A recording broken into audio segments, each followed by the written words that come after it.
Hello everybody, welcome to today's classes. 10 minute की concept series में आप सभी का स्वागत है। और आज के इस 10 मिनट के कंसेप्ट में हम लोग डिस्कस करने वाले हैं बिटुमिन के इंपॉर्टेंट पॉइंट्स को, जिनसे एसएससी जेई या अन्य जेई में डायरेक्ट क्वेश्चन आते हैं। तो आज बेसिकली हम बिटुमिन के मेजर मेजर पॉइंट सारे डिस्कस कर लेंगे। सबसे पहले तो मैं आपको बताना चाहता हूँ, हम स्टार्ट ही टेस्ट ऑन द बिटुमिन से कर रहे हैं। There are various test that needs to be perform over the bitumen to check its what specific gravity, viscosity, penetration, ductility and there are many tests। तो वो सारे test के बारे में हम लोग आज पढ़ लेते हैं। सबसे पहला टेस्ट तो यही है विस्कोसिटी के बारे में। तो विस्कोसिटी टेस्ट के रिगार्डिंग मेजर पॉइंट ये बनता है कि ये किस अपरेटस द्वारा निकाला जाता है। ऑरिफिसोमीटर या फुरोल विस्कोमीटर द्वारा इसको मेजर किया जाता है। कितने टाइम के लिए आप इस टेस्ट को परफॉर्म करते हैं, ये भी इंपॉर्टेंट बनता है, आप लोगों को आना चाहिए। और मैं बता दूं, ये तो आता होगा ना कैसे करते हैं, वो सब आपको आना चाहिए। मैं मेजर पॉइंट बता रहा हूं जो आपके एग्जाम पॉइंट ऑफ व्यू से जरूरी बनती है। अब अगर मैं एसएससी जेई की तैयारी कर रहा हूं तो भाई ये वाला पार्ट मत भूल जाना, ये बहुत ज्यादा जरूरी है, क्योंकि इसी के रिगार्डिंग क्वेश्चन हायर लेवल पे बनते हैं कि कौन सा विस्कोसिटी कितना कौन सा ग्रेड कितना विस्कोसिटी देता है और कहाँ यूज होता है। अगर VG40 की बात करूं, 3200 पॉइंट्स का ग्रेड है। कहाँ यूज होता है? टॉल प्लाजा जैसे एरिया में, जहां मतलब बहुत ज्यादा ट्रैफिक डेंसिटी होती है वहां पे।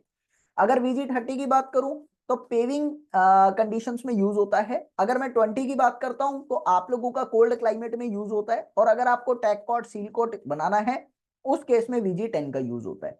बहुत इंपॉर्टेंट है, आप लोगों को याद करना है। डक्टिलिटी टेस्ट की बात करते हैं।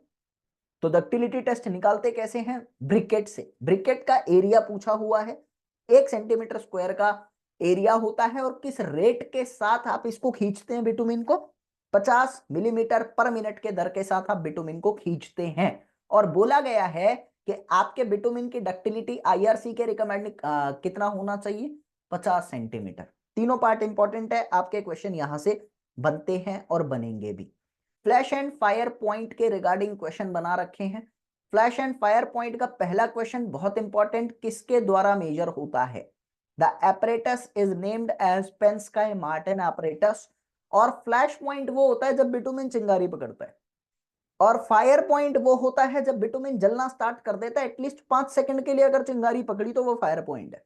ठीक है, ये इंपॉर्टेंट है। 5 सेकंड कितना कितना है, ये आप लोगों को याद करना है। आप लोगों के एग्जाम में पूछा हुआ है डायरेक्ट। ठीक है भाई, आगे चलते हैं। फिलहाल सॉफ्टनिंग पॉइंट का रिगार्डिंग तो एक ही पॉइंट बनता है कि बिटुमिन की आईआरसी के अकॉर्डिंग कितनी सॉफ्टनिंग पॉइंट है, किस टेम्परेचर पे बिटुमिन लिक्विड या मटेरियल को ज्यादा पेनिट्रेट कर सकता है। 35 से 40 डिग्री, ये क्वेश्चन एग्जाम में बन सकता है। आगे बात करते हैं पेनिट्रेशन टेस्ट की। तो पेनिट्रेशन टेस्ट का सबसे पहले इंपॉर्टेंट होता है यूनिट। इसकी यूनिट कैसे निकालते हैं? देखो, जनरली आपका जो बिटुमिन आईआरसी रिकमेंड करता है, आईआरसी ने पेनेट्रेशन के लिए जो बिटुमिन रिकमेंड किया गया है वो है आप लोगों का 30-40 का ग्रेड, या 60-70 का ग्रेड, या 80-100 का ग्रेड, जनरली जो रिकमेंड किया गया है। और इंडिया के अंदर जो जनरली यूज होता है वो 15 से 200 तक ग्रेड को यूज किया जाता है। अब ये क्या है, इसको समझो। जैसे मैंने आपको कहा कि A30 का आपके पास Assam refinery, A for Assam refinery है, A30 का बिटुमिन है। तो यहां पर ये 30 जो है ये ग्रेड बता रहा है, लेकिन इसका मतलब ये है कि ये 3 mm की पेनिट्रेशन देगा। ठीक है, अगर मैंने आपको कहा कि आप लोगों का A80 का ग्रेड है, तो A80 का मतलब होता है कि ये 8 mm की पेनिट्रेशन देगा। मेरी बातें समझ आ रही हैं? तो जनरली आपका बिटुमिन किस ग्रेड का यूज होता है ये इंपॉर्टेंट बनता है। और यूनिट के लिए इंपॉर्टेंस यहां पर क्रिएट होती है कि आपके एग्जाम में पूछ लेता है यूनिट का मतलब क्या है। तो जो भी बिटुमिन की यूनिट है उसको 10 से डिवाइड करना, उतने की पेनिट्रेशन ये देता है। ये यहां पर थोड़ा सा इंपॉर्टेंट बना होता है। ठीक है, तो पेनिट्रेशन कितने टाइम के लिए मेजर होती है? 5 सेकंड के लिए मेजर करी जाती है। फिर one of the favourite important cutback bitumen regarding SSC JE, थोड़ा ध्यान से सुनना, काफी इंपॉर्टेंट है। स्पेसिफिक ग्रेविटी बिटुमिन की कितनी होती है?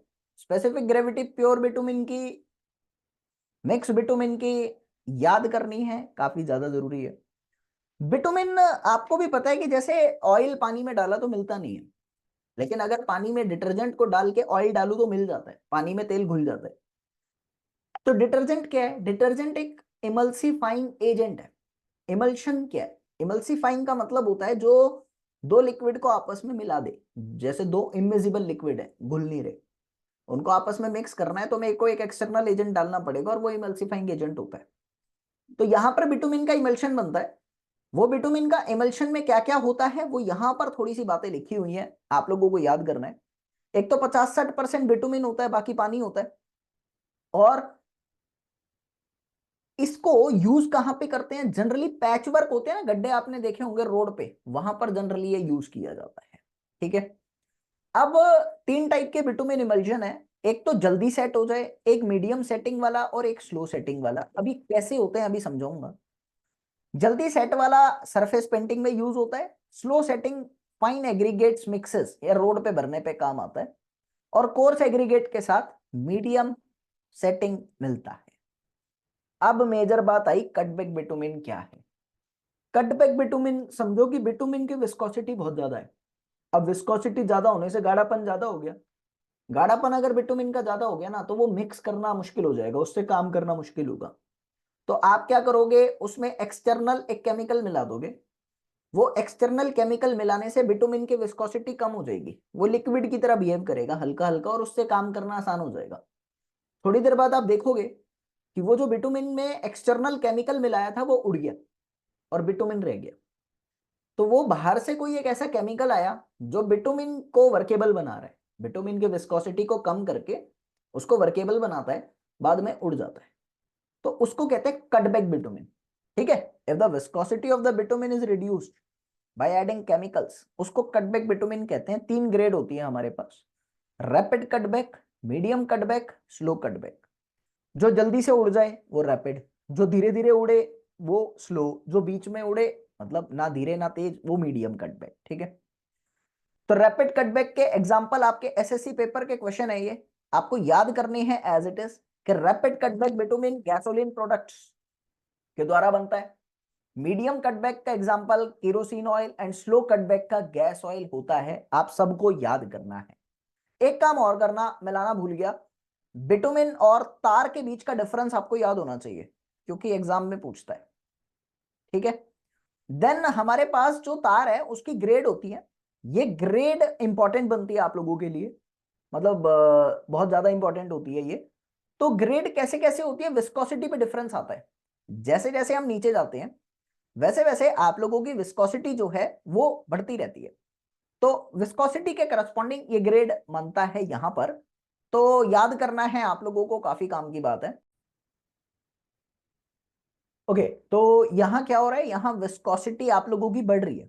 इसका मतलब क्या है कि जैसे जैसे आप नीचे आ रहे हो वैसे वैसे RT5 की विस्कोसिटी ज्यादा है, RT1 की मिनिमम है। कहां कहां यूज होता है, ये भी एसएससी जेईई के पेपर का क्वेश्चन है, आपको याद होना चाहिए सारा कंटेंट ये। कि सरफेस ड्रेसिंग के लिए कौन सा यूज करते हैं हम लोग, कोल्ड वेदर में RT1, वही नॉर्मल कंडीशन में RT2 यूज किया जाता है। ठीक है।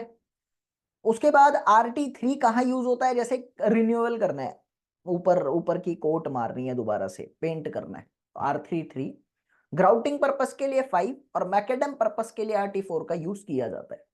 अब यहां पर एक छोटी सी बात है पेनिट्रेशन के रिगार्डिंग बता देता हूं, कि अगर आप लोगों को बोला जाए कि आपका A 80-10 है और A 30-40 है, डेफिनेटली 80-10 में पेनिट्रेशन ज्यादा है, 30-40 में पेनिट्रेशन कम है।